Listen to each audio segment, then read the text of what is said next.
Servadi News TV avec Rebecca Pukuta Servadi. Vous êtes sur Servadi News Télévision, chers téléspectateurs, et Sengoza Makasi. Yakoye Baïte, Bozo Landabiso, partout où vous êtes. Toeli Boso Nabino, aujourd'hui nous sommes venus devant vous pour quelques analyses na Makambo Italie, ville à Kinshasa. C'est votre magazine Masolo Yakin. Masolo Yakin, c'est un magazine et le Belaka. Makambo Nyoso Italie, Congo, Makambo Italie, Kinshasa en particulier. Dans un centre-ville, il y a Kinshasa, Otobengi, capitale de la République démocratique du Congo. Il y a certains comportements, il y a des autorités qui sont Congolais se développer.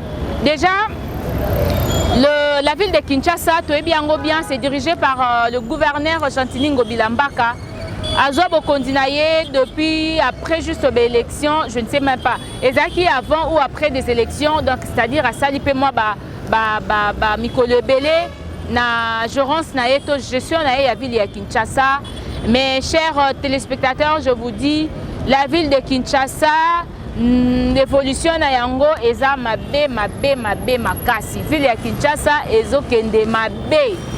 Ville de Kinshasa, la ville de Kinshasa, les choses ne marchent pas, ça ne marche pas. Alors, nous sommes les envoyés de Congolais qui sont dans le monde entier. Souvent, ils nous appellent pour nous dire, pensez à Bango et Zanini par rapport à Oezali, analyse au bisoto apporter la cabine. Déjà, je vous dis que quand j'ai dit la ville de Kinshasa, la gestion est très mauvaise. Vous allez comprendre que notre gouverneur n'arrive pas à aider le président de la République pour que l'objectif ou encore Makambo Salamalolenge et Sengeli. C'est vrai, il a son parti politique. Actuellement, tout le monde est derrière son parti politique pour préparer les élections. Mais avant de se préparer des élections, qu'est-ce que vous avez déjà fait? Quel est votre bilan pour bien préparer les élections qui viennent? Votre bilan est très mauvais sur le plan Nyoso. Il y a Kinshasa et Zotambola Malamuti. Ce que tu habites Kendekara Moukie, Tozwa, Banzela et Kinshasa et Zékobeba. Banzela Tissiko et Bongite, nous avons des routes impraticables jusqu'aujourd'hui. Vous savez, tu as la saison sèche. Bientôt là, nous allons commencer la saison de pluie. Mais moi, je vous assure que la première pluie qui va tomber en République démocratique du Congo, ça sera catastrophique. On ne saura même pas fréquenter de grandes routes de la capitale parce qu'il y aura des inondations partout. Pourquoi des inondations? Parce que notre gouverneur, avec sa vision de Kinshasa Bopeto, il n'a pas pu mettre la propriété dans tous les coins de Kinshasa, entre autres, procurer à niveau de la période où il y a saison sèche pour que la saison de pluie, Banzela na bamaï écoulé après la pluie, Banzela bamaï leka. Asali Angote, qui va faire ça dans sa place? Et puis Ozo Lukabo Kondi Moussousou pour les élections qui viennent. Ozo Lukoti Kala diriger Mboka, diriger Kinshasa dans les élections Koya. Toropé Sobo Kondi Ndengenini na période oyo. Il n'y a pas de route. Les routes sont impraticables. Wanezali 1. La raison est que ça que deux Congolais bofont la misu. Baroute ezate, Banzele ezate, Kinshasa ezeko beba. Je parle de Kinshasa. Mokonzi Mboka cherche au moins à mieux faire. Mais qui est derrière, qui est à côté de lui, Azali ko aider Ndeko Chantini Ngobilozo Sunga Ndeko Félix était. Ndeko Chantini Ngobilozo Sunga Ndeko Félix Tshisekedi. De un Banzela eza impraticable. Banzela mususu ba venu mususu tokota kayango lisusu te. Banzeli tellement ebukani. On ne sait plus où commencer et puis bon sundole yango et comment kaka bongo et comment yango légion ya ba poubelle ba salité comment de ko vanda wana tozongi na idéologie ya Kinshasa Bopeto ndeko Chantini yaka na ba télévision imsa biso Kinshasa Bopeto osali nini exactement Bopeto na Kinshasa evandi na coin nini lelo bongo. Moi je vous dis actuellement nous avons quand même des fois toke na ba coin mususu. Tout le monde à Kinshasa est comme moi propre. Ce n'est pas grâce à Kinshasa Bopeto parce que c'est grâce plutôt il y a francophonie. Grâce à la francophonie, quand la francophonie est venue, les autorités étaient obligées de s'impliquer. Nous avons vu même le chef de l'État qui était à Kotambola, un peu partout. Pour atteindre mais moi je vous dis, dans le coin où ezaki moins arrangé. Et si nous pas baleki te bokende botala bokolela Kinshasa bosoto ya makasi, je ne pense pas que vous méritez le mandat du gouverneur Yamikolo Koya à cause de ça. Impossible. Tokei na likambo etali tolongwe na banzela tolongwe na Kinshasa bopeto salité bosoto ezo continuer. To relaxa bino peut-être babisika mususu à l'occasion na mikolo koya na bémission na biso bo mona que toza na torté. On est là pour défendre notre pays, on doit défendre bandeko bazosa malamu et puis on doit parler sans gâcher le mot na bandeko bazosa malamu te. Tokei na makambo etali zando grand marché. Mbongo ebima anenini. Construction banda anenini. Mais pour les lozando mata moi moke briki na ngwe mata bongo boye biso kinini eleki bitumbande uti na zando wana. Président Assemblée nationale a utaki ko telemela yango wa telemela ki gouverneur biso soto yebi. Alobi mbongo ebele si boyibi mosala ezo kende te. Mbongo ebele si boyibi mosala ezo kende te. Ndeko Godin po tango alobaki bomona ki mabe.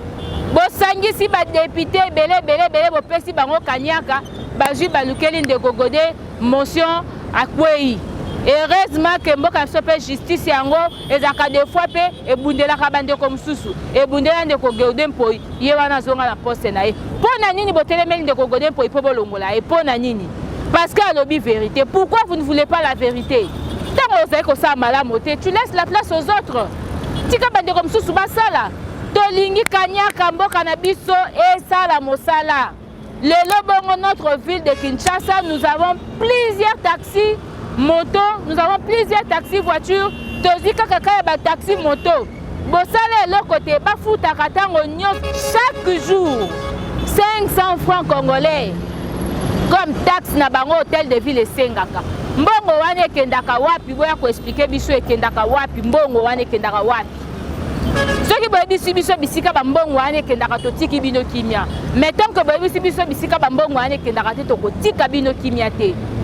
Makambo ezali ebele o bandeko Jantini Ngobila na bandeko na onyoso o bazana sima na yo peut-être bozaye ko mériter pe deuxième mandat hein.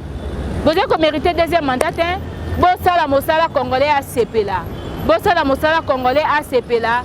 Bosala mosala congolais a pesa mai. Bosala mosala congolais a sepela. Ndeko Jantini Ngobila soki osali mosala malamu te biso pe tokolemba te tokoloba vérité nde vérité. Tokotalisa ba congolais ke moto abongi na esika o ezali yo te ezali moto mosusu wa koki. Na ye koloba pona compte ya moto moko te na ye koloba na compte ya congolais tant que analyste journaliste bingane équipe nanga mobimbo yo to travaillaka na makambo etali ba analyse yo na moni ndeko Jérémy Lombo to travaillaka na ye na makambo etali ba analyse. Je vois Emmanuel Pukuta Baza hein, il est parmi la équipe nanga yo to travaillaka na bango ndeko Esther Pukuta. Vous êtes là en train de dire hein, en privé, Rebecca, en tout cas, on doit se le dire, de Jantini Ngobila a mérité le mandat parce que Mossa Naye ezali malamote pour la ville de Kinshasa.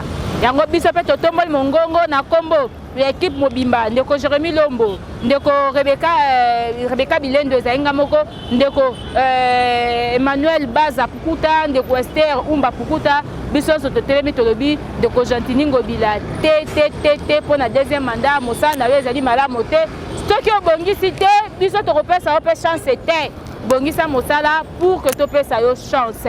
Arrange ta façon de gérer la vie de Kinshasa. Vous allez remarquer que nous allons vous donner une autre opportunité. Si vous n'arrangez pas, nous n'allons pas aussi vous donner une autre opportunité parce que nous avons un sérieux problème. Les routes sont impraticables, les coins de Kinshasa sont très sales avec votre système de Kinshasa Bopeto. Le grand marché, il est là, misa nango to ebite so ekomi na niveau nini et 8 ans mbongo nango mususu bochanga ba poche mususu ebunga bataxe oyo bofutaka bato bambongo place ekendaka toyebi te mbongo ya Kinshasa ya ville ya Kinshasa ezobunga na badetail oyo ti lelo congolais azali kosouffrir totiki bino moko bosala baexamen de conscience boyebisa biso soki tolobi mabe to tolobi mabe te soki tolobi vérité malamu bondima vérité na biso bongo napesi bino au revoir. Merci à la grande équipe, merci à Jérémy Lombo, merci à Emmanuel Pukuta, merci à Esther Pukuta, merci à Libota Nanga Mobimba pe na moni mobile nangai Blanindo ya le banquier, Blanindo ya Maele, na moni pe bébé nanga Blanca Bonheur Ndoya, na pesi bino bambote belé tokutani bala esi.